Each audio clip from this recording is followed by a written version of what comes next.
Աստծո խոսքը կսահմանե 3 սկզբունքներ քեզ գարաշնորթե ապրելու հadouk ուրախ հաջող կյանք Աստծո հանդեպ։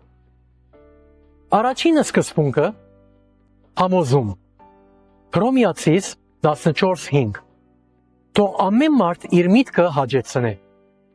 Հաջություն կնշանակե, որ դու լիովին համոզված ես քո մտքիդ մեջ, որ կգրնաս լիովին նվիրվել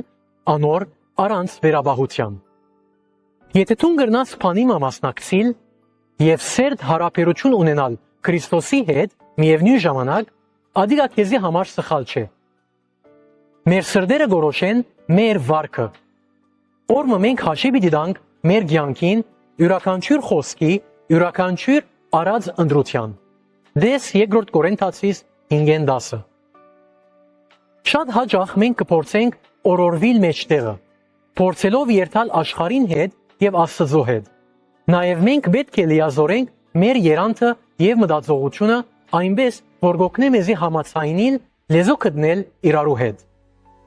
Աստված կգործե յուրաքանչյուրիս կյանքին մեջ, սակայն իր ժամանակացույցով։ Հարկ է այնինչ, որ Աստված կնե ուրիշներուն կյանքին մեջ։ Խուսափե ընել է այնինչ, որ գվիրավորե ուրիշ հավատացյալը։ Եվ փոխարենը կենտրոնացիր այն բանին վրա, որ գշին է հավատացյալները։ Դու չես գիտեր, թե Աստված ինչպես կգործե ուրիշին սրդին մեջ։ Մի խոչընդոտեր անոր վարվելագերբը, բարձավես քո ազատությունդ գործադրելու համար։ Երբ համոզումով գաբրիս, համոզված եղիր, որ այս բանն է, որ Աստված կհաջի, երբ դու գնես։ Արդյոք այս ընելը շիդագ է ինձի համար, գրնամ ընել զայն կաչալերված, սպասելով եւ ուրախությամբ,